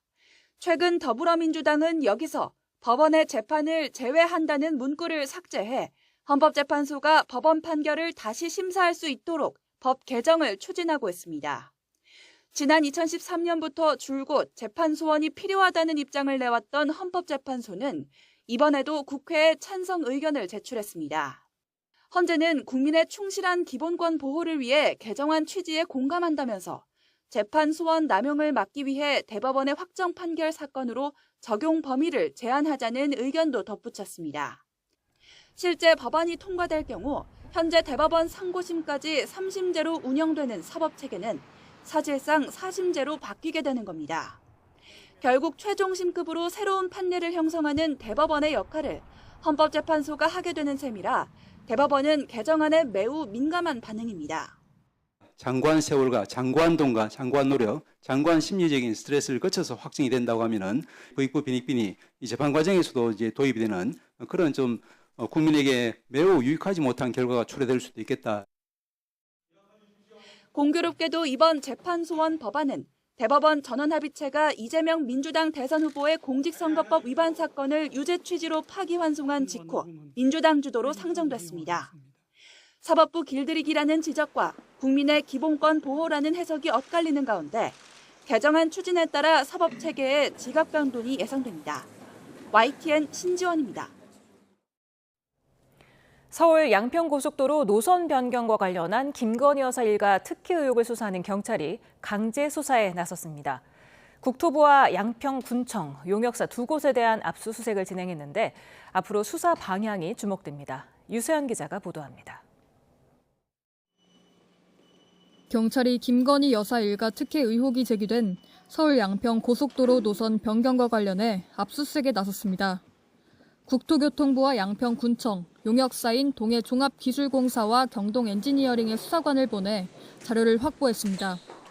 서울 양평 고속도로 건설은 국토부가 지난 2017년부터 추진했던 사업으로 2021년 예비 타당성 조사를 통과한 원안 노선의 종점은 양서면이었습니다. 하지만 2년 뒤 국토부가 강상면을 종점으로 변경하는 안에 사업성을 검토하는 전략 환경 영향 평가를 진행하자 강상면 일대의 땅을 가진 김 여사 일가에 대한 특혜라는 의혹이 불거졌습니다. 논란이 일자 원희룡 당시 국토부 장관은 돌연 사업 백지화를 선언했고 현재까지도 사업은 중단된 상태입니다. 화난다고 수조 원짜리 또 수년간 논의해서 결정했던 국책 사업을 아예 안 하겠다. 이 어린아이도 아니고 이래서는 안 됩니다. 고속도로 하나 가지고 이걸 또 정치 선동화해서 또 총선을 이용하려고 하는 것밖에 볼 수가 없습니다. 국토부는 양평 고속도로 종점 위치를 강상면으로 하는 대안이 원안보다 비용 대비 편익이 더 높다는 분석 결과를 발표하며 특혜 의혹을 반박하기도 했는데 민주당과 야권 시민단체 등이 원희룡 전 장관을 직권 남용 혐의로 고발하고 지난해 7월 경기 남부경찰청에 사건이 배당되며 본격적인 수사가 시작됐습니다. 다만 원 전 장관은 아직 경찰 조사를 받지 않은 상태로 이번 압수수색 대상에는 포함되지 않았습니다. 경찰은 확보한 자료를 바탕으로 김 여사 일가에 대한 특혜 의혹이 사실인지 원 전 장관의 직권 남용 혐의를 입증할 만한 증거가 있는지 등 수사를 이어갈 전망입니다. YTN 유서연입니다. 검찰이 김건희 여사 수행을 전담했던 대통령실 제2부속실 전 행정관 자택을 최근 압수수색해 조모 전 행정관의 휴대전화를 확보한 것으로 파악됐습니다. 건진법사 전성배 씨와 통일교 전 세계본부장 윤모 씨의 청탁 의혹을 수사하고 있는 검찰은 이번 압수수색으로 김 여사 측과의 접점이나 금품의 행방을 찾으려 한 것으로 알려졌습니다. 2022년 1월 6명이 숨진 광주 화정동 아이파크 붕괴와 관련해 서울시가 시공사인 HDC 현대산업개발에 영업정지 1년의 처분을 내렸습니다. HDC 현사는 이번 처분에 대해 즉각 집행정지 가처분을 신청하고 행정처분 취소 소송도 진행할 방침입니다. 김연아 기자가 보도합니다. 2022년 1월 7명의 사상자를 냈던 광주 화정동 아이파크 건설 현장 붕괴 사고. 무단 설계 변경으로 바닥 하중을 2.2배나 늘리고 콘크리트가 채 마르기도 전에 건물을 쌓아 올리는 총체적 부실 시공이 원인으로 꼽혔습니다. 사고 발생 3년여 만에 시공사인 HDC 현대산업개발에 영업정지 1년의 행정처분이 내려졌습니다. 서울시는 부실 시공으로 인한 중대한 손괴나 인명피해 초래와 중대재해 발생을 이유로 각각 영업정지 8개월과 4개월씩 총 1년을 처분했습니다. HDC 현대산업개발 측은 영업정지에 따른 손해금을 3조 6천억 원으로 추산했습니다. 그러면서 즉시 집행정지 가처분을 신청하고 행정처분 취소 소송도 내겠다고 밝혔습니다. 집행정지 신청이 받아들여지면 행정처분 취소 소송 판결 때까지 영업에 영향이 없고 향후 영업정지 효력이 발생해도 이전에 도급 계약을 체결했거나 허가, 인가 등을 받아 착공한 공사는 그대로 진행할 수 있습니다. 현대산업개발은 이미 2021년 17명의 사상자를 낸 광주 학동 건물 철거 현장 붕괴 사고와 관련해서도 부실 시공과 하수급인 관리 의무 위반으로 각각 8개월씩 영업정지 처분을 받았지만 이후 하수급인 관리 의무 위반은 과징금 조치로 바뀌면서 6,600억 원 규모의 용두 1구역 공공재개발을 따내 대형 참사의 책임을 피해간다는 비판이 나옵니다. YTN 김현아입니다.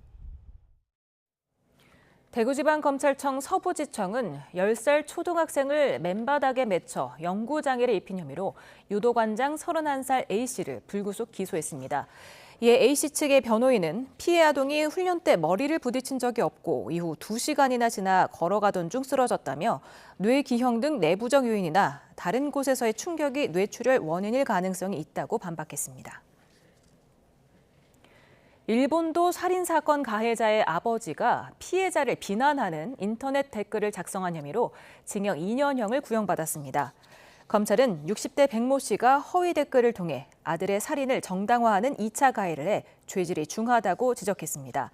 반면 백 씨 측의 변호인은 아들에 대한 사회의 일방적인 비난이 안타까워 의견을 밝히려 했던 거라며 무죄 선고를 요청했습니다. 전북교육청은 오늘 전주시 한 초등학교 학생 60여 명이 구토와 설사 증세를 보여 원인을 조사하고 있다고 밝혔습니다. 학교 측은 오늘 점심 급식을 취소하고 학생들을 모두 귀가시킨 뒤 의심 환자들과 조리 종사자의 검체를 채취해 전북보건환경연구원에 정밀 검사를 의뢰했습니다. 아시아 태평양 경제협력체 APEC 21개 회원국들이 불확실한 글로벌 통상환경 대응에 힘을 합치자는 데 뜻을 모았습니다. 정인규 통상교섭본부장은 오늘 APEC 통상장관회의 폐회식에서 회원국 만장일치로 이 같은 내용의 공동성명을 채택했다고 밝혔습니다. APEC 회원들은 최근 글로벌 통상환경을 함께 우려하고 글로벌 무역 시스템의 법적인 토대가 된 세계무역기구가 중요하다는 데 공감했습니다. 우리 정부는 AI 표준, 기술 관련 정보 교환 등 3대 과제를 담은 AI 통상 이니셔티브를 제안했고 오는 8월 AI 통상 민관 다이얼로그를 인천에서 개최하기로 합의했습니다. 현재 호우경보가 내려진 경기도 남양주 오남읍에 오늘 시간당 74mm의 극한의 호우가 쏟아지면서 올해 들어 첫 호우 긴급 재난 문자가 발송됐습니다. 여름 앞두고 대기 불안정으로 인한 잦은 호우 때문에 호우 긴급 재난 문자가 더 많이 발송될 것으로 보입니다. 약 1시간 전에 강원도 홍천에도 호우주의보가 내려진 가운데 시간당 50mm 안팎의 강한 비가 내리고 있고요. 올해 첫 호우주의보가 내려진 서울에도 10mm 안팎의 비가 내리고 있습니다. 비는 밤까지 돌풍과 천둥, 번개를 동반해서 강하게 집중될 것으로 보입니다.